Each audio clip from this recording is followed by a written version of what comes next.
Honeymoon वाला murder mystery, Sonam की साजिश या फिर कुछ और है राज? क्या राजा की मौत के पीछे है सोनम का ऑफिस वाला राज? मेघालय से गाजीपुर कैसे पहुंची सोनम? पिता की मांग, सीबीआई खोलेगी राजा की मौत की मिस्ट्री। मध्य प्रदेश के इंदौर के रहने वाले राजा रघुवंशी हत्याकांड में नए नए खुलासे हो रहे हैं। पुलिसिया दावों के अनुसार अब तक राजा की पत्नी सोनम रघुवंशी को हत्या का मास्टरमाइंड माना जा रहा है। कथित तौर पर उन्होंने मध्य प्रदेश के 3 सुपारी किलर को पति की हत्या के लिए हायर किया था। हालांकि लोगों को यह समझ नहीं आ रहा कि इसके पीछे का मकसद क्या है। आखिर सोनम ने ऐसी क्यों रची साजिश? तो आइए जानते हैं इस रिपोर्ट में इन्हीं सभी सवालों के जवाब। राजा का शव मिलने के बाद से ही पुलिस को सोनम की तलाश थी। पुलिस सोनम की लाश की तलाश कर रही थी, लेकिन परिवार वाले उसे जिंदा तलाश करने की मांग कर रहे थे।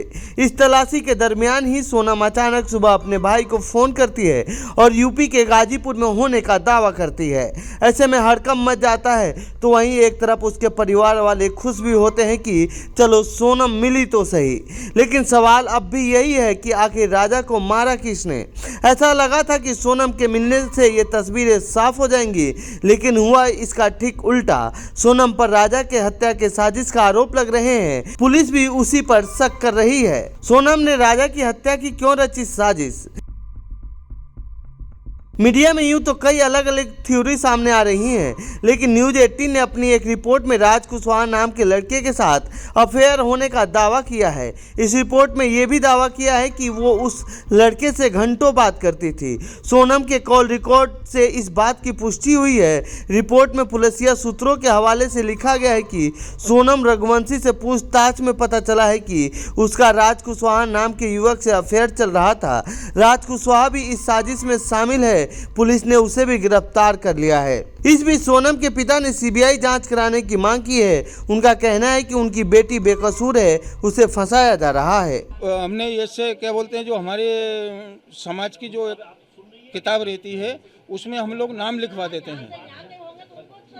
रामनवमी के दिन जो भंडारा होता है हमारी समाज का, रघुवंशी कॉलोनी, वो भंडारे में हम लोग नाम लिखवाते हैं कि हमारी बच्ची यहाँ तक पढ़ी है, इतनी उम्र है। तो उन लोगों ने भी ये चीज़ का नाम लिखवाया था, ठीक है ना। तो फिर फ़ोन पे हमारी चर्चा हुई थी। फ़ोन पे चर्चा होने के बाद में एक ने एक का घर द्वार देखे, सब चीज़ देखी, बातचीत हुई, बच्चन को बच्चन से मिलाए गए। इसके बाद में दोनों की हाँ हुई। इसके बाद में हमने फिर आगे बात बढ़ाई। आपकी बात हुई बच्ची से?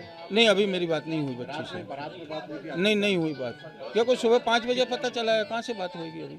हाँ, गोविंद की बात हुई है बच्ची से? सिर्फ गोविंद की बात हुई है बच्ची से। हाँ, वो भी एक ही बार हुई है उसकी बात। हाँ, कॉल पे बात हुई? वीडियो कॉल पे बात हुई थी। कितने बजे गोविंद को इन्होंने फोन लगाया और कहाँ से? ये करीबन रात को 2 बजे करीब फ़ोन लगाया था। उसने बोला भैया मेरे को बचा लो कहना, और मैं यहाँ हूँ। तो वो ढाबे वाले ने क्या काम करा कि उसका जो स्टोर रूम था उसमें उसको बिठा दिया, और पुलिस वाले को गोविंद ने फ़ोन लगा दिया। 5-10 मिनटों में पुलिस वाले पहुंच गए, उनको उनने कस्टडी में ले लिया है। खुद ही पहुंची थी वहाँ ढाबे पे खुद ही पहुंची है। अब ये तो पता नहीं अपने को, कोई साथ में था कि वो अकेली पहुंची, कैसे पहुंची। आपकी मांग क्या है? क्या आप क्या मांग कर रहे हैं? मैं सीबीआई की मांग कर रहा हूँ साहब। मेरे को सीबीआई चाहिए, मैंने चाहिए। सीबीआई नहीं आएगी जब तक कोई जाँच नहीं होगी। हाँ, वहाँ की पुलिस तो अब मेरी छोरी को ही फंसा रही है सोनम के लिए, उल्टा केस उसके ऊपर लाद रही है। तो मेरे को सीबीआई की जांच तो चाहिए ना भाई। सीबीआई की जांच होगी जब तो उस चीज़ का पता चलेगा ना अपने को। आपको लग रहा है कि सोनम को फंसाया जा रहा है? फंसा रहे हैं, 100% फंसा रहे हैं वो लोग। क्योंकि वो फंस रहे हैं तो इसलिए वो उल्टा उसको, सोनम को फंसा रहे हैं। क्योंकि वो लोग फंस रहे हैं, थाने वाले फंस रहे हैं। अगर सीबीआई जांच हो जाए तो ये समझिए कहाँ की पूरा थाना जेल में जाएगा। तो ये थी सोनम और राजा से जुड़ी हमारी रिपोर्ट। इस पूरे मामले पर आप क्या कहना चाहते हैं कमेंट बॉक्स में लिखें। बाकी देश दुनिया की खबरों के लिए बने रहिए हमारे साथ। धन्यवाद।